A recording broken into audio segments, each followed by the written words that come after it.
Hey everybody, it's Bishop Aaron. I'm outside the Paul VI Audience Hall for our last session today. We had an all-day session looking at the final document. So what's kind of been born from the Instrumentum Laboris after all of our input and questions and additions, subtractions, we have this document. And then today we kind of went after that document with observations, questions, suggestions, etc.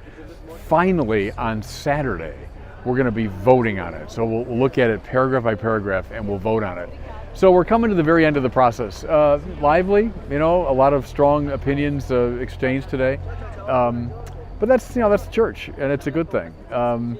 So anyway, I've enjoyed this process. Also glad it's coming to an end. I'm kind of eager to get home. But keep praying for us as this last push is underway, the last couple days, and God bless you. Welcome back to the Word on Fire show. I'm Brandon Vaught, the host and the content director here at Word on Fire Catholic Ministries. Joining us, as he does almost every week, is the great Bishop Robert Barron. Bishop Barron, good to talk with you. Hey, Brandon. Good to see you as always. I missed getting to see you in person about a week or two ago. We, for the very first time in our history, gathered everyone from Word on Fire. I think about 25 people. They all came to Santa Barbara. I had to miss it because I was at home protecting my family from Hurricane Dorian. But tell us about this Word on Fire retreat. It must have been a joy for you to get everybody together for the first time. It was just one of the highlights of the last couple years for me to see everybody, because we're all over the country, as you know. I mean, you're across the country, and we have folks in New York and Washington, of course, Chicago, Dallas, all over the place. And so to have everybody here was a joy. We had a marvelous picture taken right on my back porch here at the house, and I really treasure that. And I really felt, a bit of my spiritual fatherhood. Priests aren't fathers in the biological order, as you are, but we're priests in the spiritual order. And for me, that's where the generativity of my priesthood, I really sense it, is with the Word on Fire family. And just to see those, wonderful, mostly younger people, full of enthusiasm for the gospel, full of life, full of purpose, and how smart they are and prayerful they are. We had a retreat day. I spoke to them. We had Mass. I spoke to them. Father Steve spoke. And just a lot of fellowship, and it's a wonderful experience. We missed you, though, of course, Brandon. Everyone did. And it was just too bad, that darn hurricane, huh? You reflected afterward on the mysterious workings of providence and how it gathered all of these various people from all across North America to be a part of this Word on Fire movement. Say a little something about that. I'm always amazed at it. It's one of those theological ideas that can sound very abstract, but I think that's really where the rubber meets the road when it comes to theology meeting life, because now you see that God is in all things, Thomas says, by essence, presence, and power. But see, God is never present impersonally. God's always present with mind and will and purpose, right? And so God's omnipresence looks like providence. It looks like God's always about something. He's affecting something, making something happen. And so I see it with Word on Fire in just 1,000 different ways of how certain people have come to us, and then connections made and relationships grown and all these wonderful things. It's the Lord, doing his work, planning something in my mind and heart a long time ago when I was just, on my own, thinking, well, maybe we should do something more with, we didn't call it social media in those days. We just called it, I don't know what, radio and TV. But then how it's grown, and that's, I think, a sign of God's providence. Well, today we're going to talk about the perennial interesting topic of free will. People have been discussing it, of course, for centuries, but just this week in The Atlantic, there was a very interesting article titled "A Famous Argument Against Free Will Has Been Debunked." Now, I won't get into all the details, but it's referencing this famous experiment by a neuroscientist or physiologist named Benjamin Libet in the 1980s. And essentially, he wired people up to an EEG machine, and he said, whenever you feel like it, lift your finger. Whenever you feel like it, lift your finger, and note the time at which you lifted your finger. And what he found through this experimentation is that the neurons in these subjects' brains started firing several milliseconds before they sensed that they wanted to lift their finger. So the conclusion of Libet and many others was that this debunks the idea of free will because it means people's brains are telling them subconsciously to do something even before they choose to do it. But what this Atlantic article found was that the experiment had many flaws, but recently in 2012, another group of researchers created other experiments that seemed to undermine the Libet thesis. Basically, they found that those firing neurons in the brain before the decision was made wasn't actually a subconscious decision, but it was sort of the brain assessing the different possibilities of maybe whether I should lift my finger. I don't know, maybe I should. And so that was the neural activity. So, in other words, they said this is not a good argument against free will. Now, again, I don't want to spend this whole episode in the science of it. Maybe we can range more into the philosophical realm, but let's start with just the basic debate over free will versus determinism as it's known. This isn't a new debate, is it? Oh gosh, no, it's as old as the hills. And actually, the last thing you said there, Brandon, because I'm no expert on the details of those scientific experiments, but the last thing you said struck me as very intriguing because when you said the brain kind of assessing, possibilities, the term that Thomas Aquinas uses, right, for free will is liberum arbitrium. It's very interesting because arbitrium means judgment, right? So what he's really saying is free judgment. See, in Aquinas, the will in all its modalities is a function of the mind. So when the mind knows things, it knows them as in this place or in this modality or as interesting. But then the second the mind knows something as good, it wills it. That's what will means. Will means to seek the good, right? So it's a function of the mind. It's a modality of the mind. When the mind knows the good qua good, will emerges. So in a similar way, we talk about free will. Well, what is that? In a way, it's a function of mind. Liberum arbitrium, free judgment. Our experience is, like, for example, I'm sitting in this chair now, right? Now, to a large degree, that's a function of gravity. I'm here because gravity is holding me down. On the other hand, a few minutes ago, I was in the room across the hall, right? And I realized now I can make a judgment. I can stay here. I could go downstairs. I could say, the heck with Brandon and the show. I don't want to do it today. Or I could come in here and do the show. So, though gravity is holding me to this chair, that's certainly true. And I have no control over that in a way. But I also know by a kind of immediate introspection that there was a liberum arbitrium involved. There was a free judgment. There was an assessing of possibilities. And I chose this one. No, I'm going to go in that room. I'm going to sit down and do this show with Brandon. Um, that's the root of what we call free will in Thomas Aquinas. It's the movement of the mind to sort through a number of possibilities, realizing full well, I could do any one of them. I could have a pizza, I could have a hamburger. I realize that I have those two possibilities and I determine one or the other.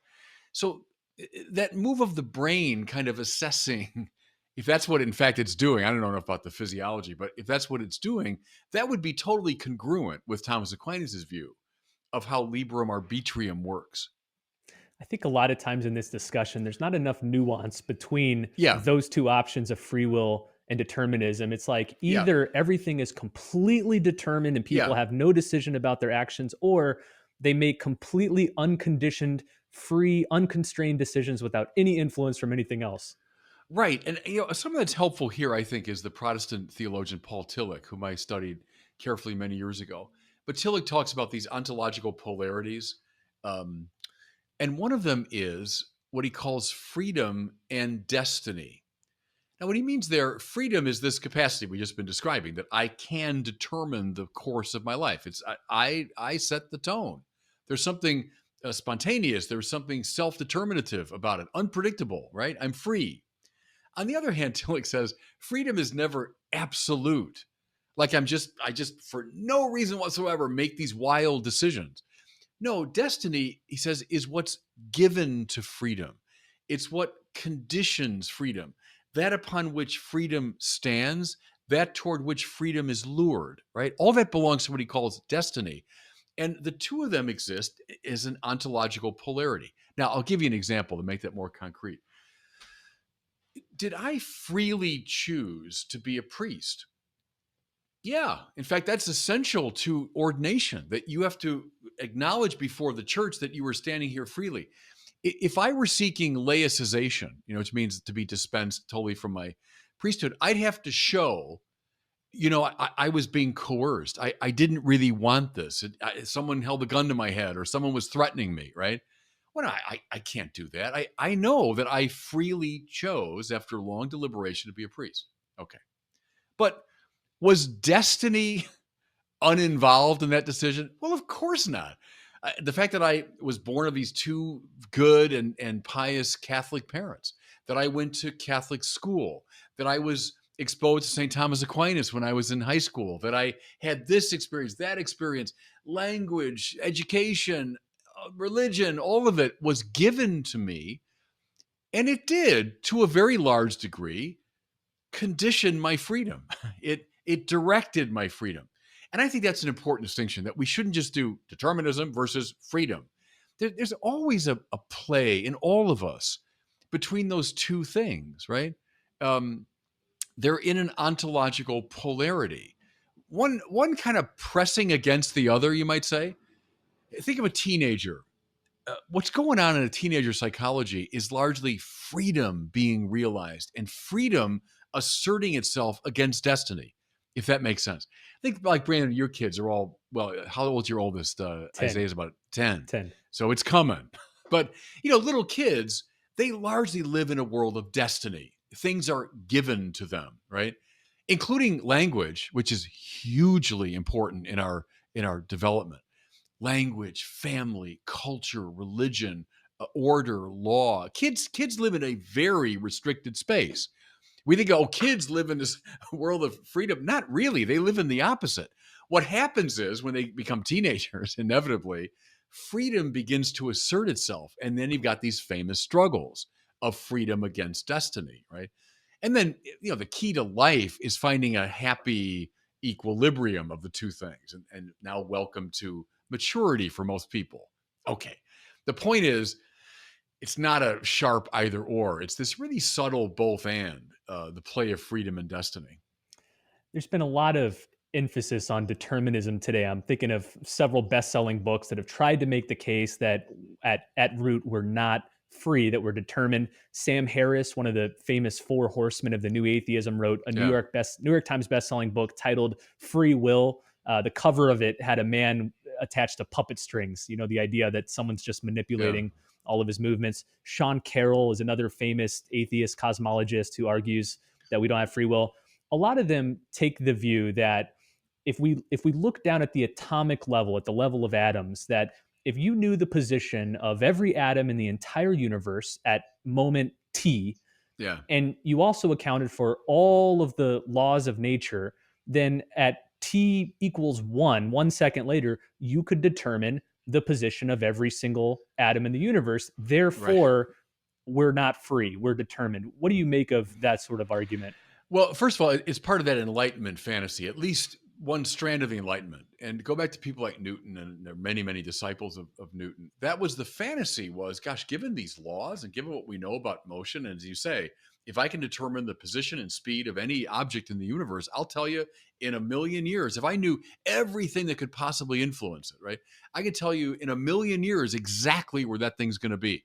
So that was part of the, I would say, kind of arrogant fantasy of the Enlightenment, of a totalizing knowledge.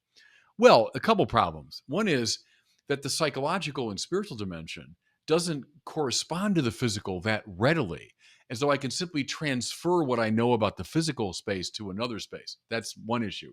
But the second one, Brandon, you and I have talked about this, is it's actually pretty bad science, given what all the quantum theorists are telling us about these really, really fundamental levels of reality. At the quantum level, you don't have causal determinism. You don't have, if I know this, I'm going to know that. Things like the Heisenberg uncertainty principle kick in, and things like quantum indeterminacy kick in. Now, again, I'm speaking as though I know a lot about this. I have a very amateur's knowledge of it. But as I listen to the scientists, they tell me that the Enlightenment fantasy of a totalizing understanding of the cosmos is just that. It's a fantasy.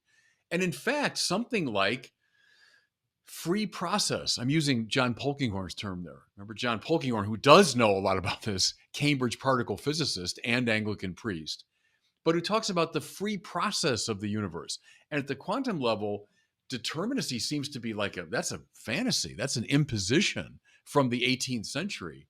And in fact, the universe is much stranger and much, if you want, freer than we imagined. So if you want to play the science card, I'd go that way and say, well, heck, if nature has that kind of indeterminacy, why wouldn't the psyche or the spirit too have a similar, indeterminacy?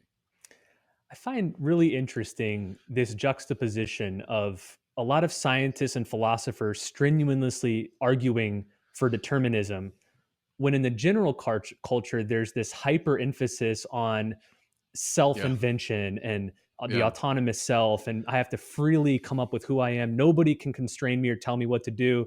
These things seem to be at odds with each other, yeah. yet they're both being vigorously argued. Don't you think though, Brandon, with the atheist has a lot to do with God and with religion, and they're tying free will correctly very much to moral responsibility and to a universe in which God, a free agent, exists and is interacting with other free agents. Now, let me bring another dimension to this thing. So we talked about 18th century science and that sort of fantasy of a totalizing worldview. Another, to me, interesting and though counterintuitive influence. Go back now to the Reformation, the writings of Martin Luther, and the famous text from 15, I think 25, called "On the Bondage of the Will." Right. So here's Luther arguing against Erasmus, who was the defender of the freedom of the will, and Erasmus is coming out of the medieval tradition, etc. But Luther said, no, there isn't a free will. The will is held in slavery. And at one point in that text, he says, look, the will is not free. It's written either by God or by the devil, period. And that's what it comes down to. Now, from that text, especially of Luther, I think there's a very short step to Calvin's double predestination, where you also find a de facto elimination of freedom. It's like from the beginning, where you're either ridden by God or by the devil. You're predestined to damnation or salvation. Double predestination. I think in a strange way, you find in the New Atheists a revival of that view of the bondage of the will. I stand against both 18th century scientific determinism and against 16th century Reformation predestinationism in favor of liberum arbitrium. So I think that's a very interesting connection in the history of ideas, how things make their way. So we Catholics wouldn't stand with that hyper emphasis on sovereignty and providence that reduces or eviscerates our free will. But how do we see the interplay between free will and providence? If God is in control of all of reality, how can we then be free?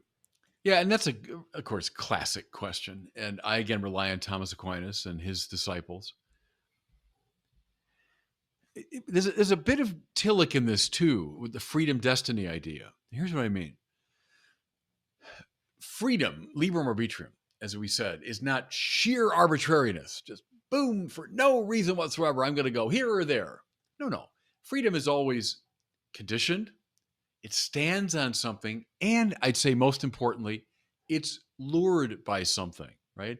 So every act of the will, remember what Thomas said, that the will emerges the minute the good is understood qua good, right? So it's always something good outside the will that begins to lure it and draw it. That fact doesn't make the will any less free. In fact, it enhances and grounds its freedom. Now, let's cut right to the chase. The famous question of divine foreknowledge, predestination, human freedom.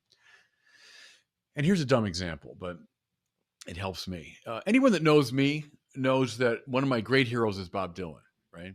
And I've seen Bob Dylan in concert, I don't know, 12 times in my life.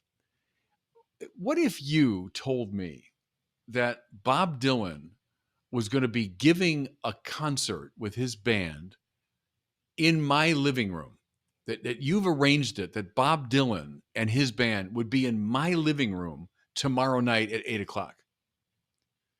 How sure are you that I'm going to be in the living room at 8:00? I mean, you're almost, I'd say 99.9% sure that I'm going to be there because you know that about me. You know how much I like Bob Dylan, and you've now cleared the way. You've eliminated almost every possible thing that would prevent me from coming. It's in my living room, in my house, right? And let's say you know furthermore that I'm definitely in town, etc. I'm not sick. Right? So if you know all those things and you've arranged to have Bob Dylan in my living room, heck, you're 99.9% sure I'm going to be there. Would you therefore say, oh, he didn't come freely? He didn't come freely to hear Bob. No, no, on the contrary. It's one of the free. Yes, yes. I choose to go see Bob Dylan, but you've paved the way. You've drawn my freedom so clearly. Okay. Now, the reason it's a perhaps illuminating example because it's so extreme. Now imagine God. You know about me that I like Bob Dylan, and maybe to a degree you're able to manipulate and affect the circumstances, right?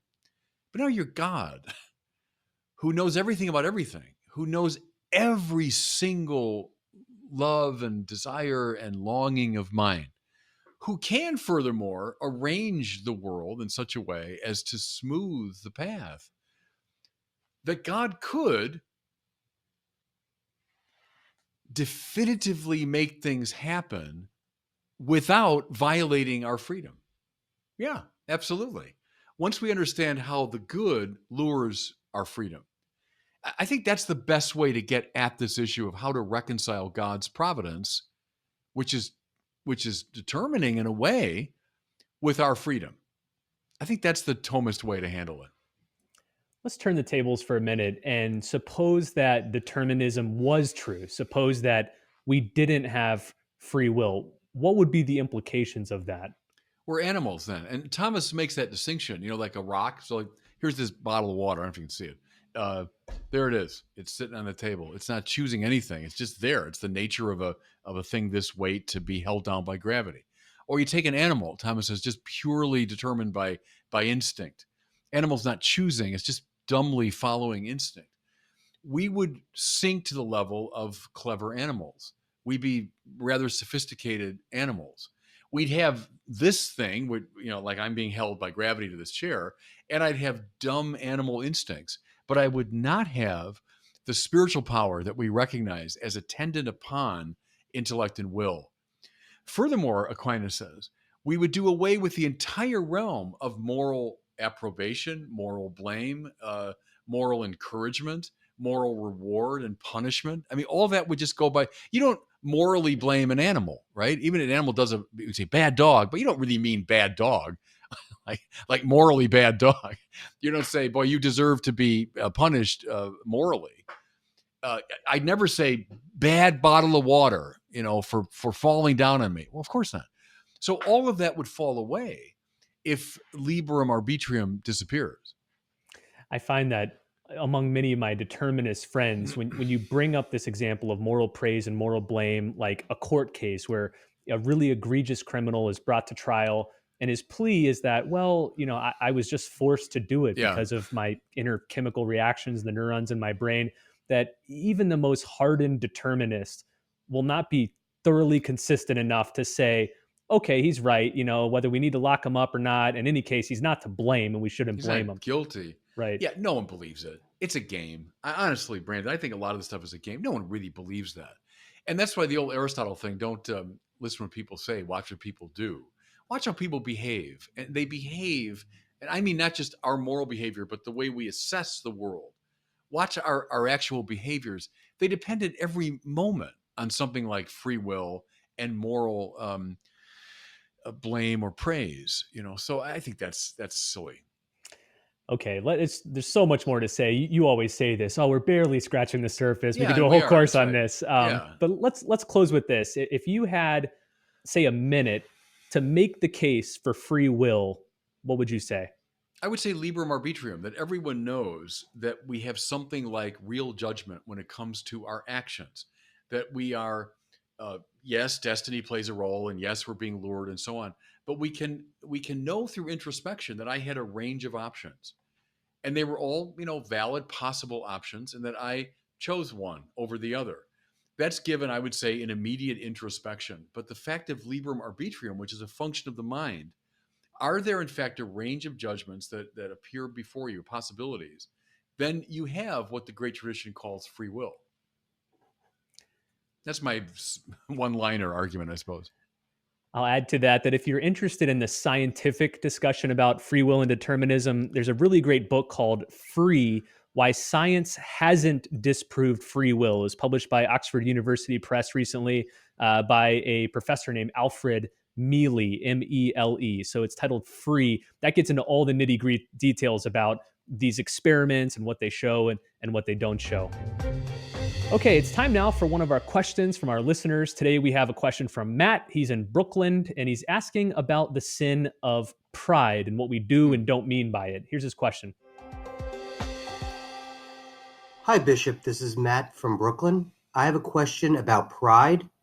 It is one of the 7 deadly sins, but it's also one of Aristotle's virtues.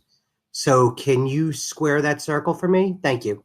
Yeah, it's just based on an equivocation. So what Thomas means by pride or superbia, in the great spiritual tradition, is a turning the ego into God. It's the ultimate incurvatus in se, right? That I've turned to my own ego as the central preoccupation of my life.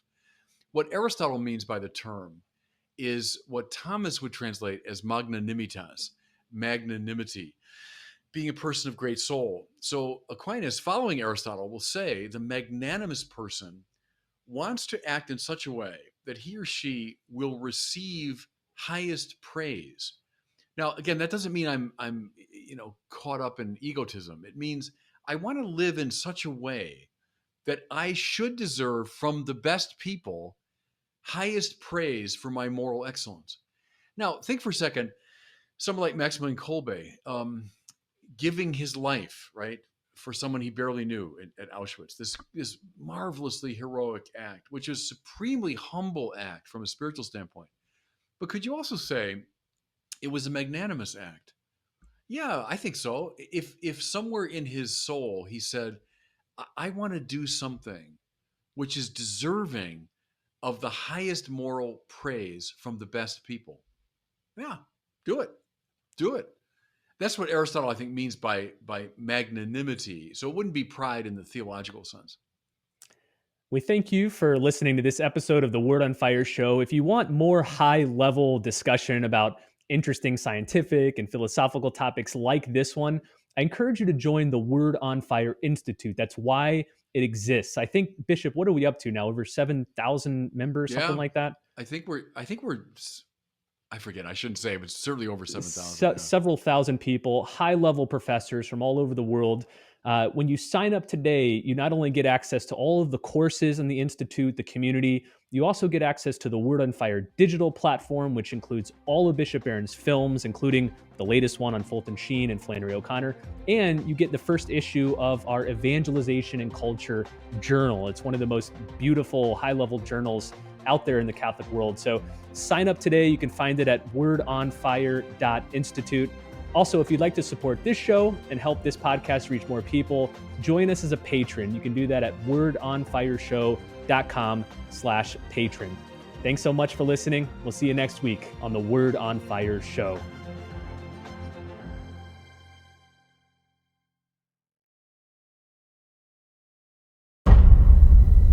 At a time when Roman order had collapsed and barbarian invaders were picking through the rubble of a once great civilization, silent men were observed about the country, digging, clearing, and building. And other silent men were sitting in the cold cloister while they painfully copied and recopied the manuscripts which they had saved.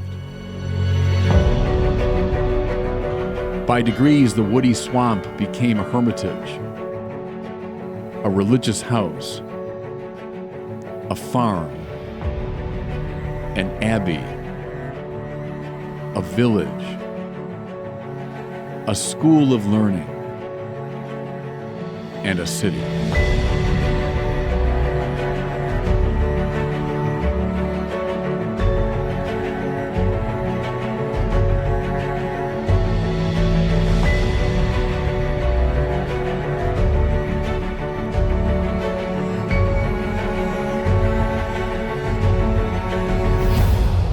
civilizations can utterly collapse. There's a lot of evidence of that. Could have happened to Christianity. Thank God for this kid who long ago went out to a cave and dedicated himself to God and the things of God. And from that little kid comes this massive movement that continues to affect the world in a profound way. Remember what Paul says in Ephesians? There's a power already at work in you that can do infinitely more than you can ask or imagine. The power already at work in us, the power of the Holy Spirit, that can do infinitely more than my little ego can ask or imagine. Unleash that